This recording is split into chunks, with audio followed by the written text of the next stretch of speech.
Etibarnamə ilə avtomobil idarə edənlər ekrana yaxın əyləşin. Etibarnamə ilə avtomobil satan Salyan sakininin başına gələnlərdən danışacağıq.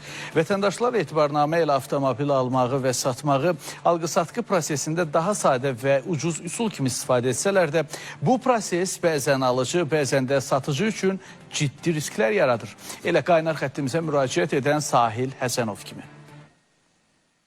Sahil Həsənov illər öncə atası Asət Həsənova məxsus 52 BA 417 dövlət qeydiyyat nişanlı avtomobili etibarnamə əsasında satıb. Daha sonra həmin avtomobil daha bir neçə nəfərə satılsa da hələ də ilkin sahibinin adında qeydiyyatda qalıb. Satılan avtomobilə aid cərimələr onun ilk sahibinin, yəni Sahil Həsənovun adına gəlib.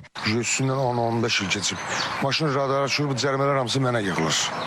Bu cərimələrin də yığılmağı mənə çox narahat edir. Laqəsi var idi mənə, saxlayırdım ki, bu gəlmə ya adva keçir, ya nəsə eləyək, heç boyun qoymur, maşın da sürülür orada. Sahil Həsənov deyir ki, nəqliyyat vasitəsinin saxlanılaraq mühafizə duracağına yerləşdirilməsi barədə aidiyyatı qurumlara rəsmi şəkildə müraciət etsə də heç bir nəticə olmayıb. Maşını axtarışa da verdirmişik, yəni maşın axtarışda da hazırda. Deyirlər, maşın tutulub duracağa qoyulmasa, bu mümkündür. Bu cərimə şişə edilməlidir.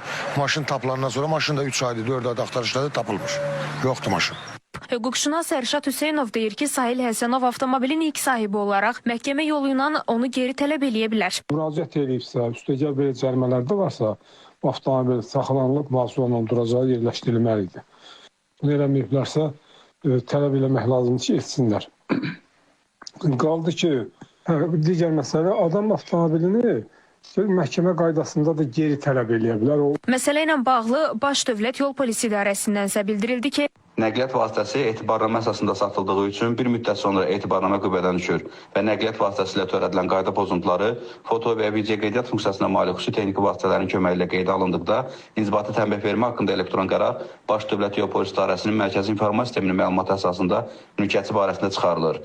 Belə hallarda nəqliyyat vasitəsinin mülkiyyətçisinin rəsmi müraciəti əsasında məsələyə baxılır və problemin aradan qaldırılması üçün tərəfimizdən qanuna uyğun tədbirlər görülür. Hüquqşünaslar tövsiyə edir ki, haqlı ikən haqsız vəziyyətə düşmək istəmirsinizsə, o zaman avtomobilin alqı-satqısını notarial qaydada həyata keçirin. Yaqub Mehdioğlu, Vüqar Qariboğlu, Fidan Səfərspayiz, Xəbər, Salyan.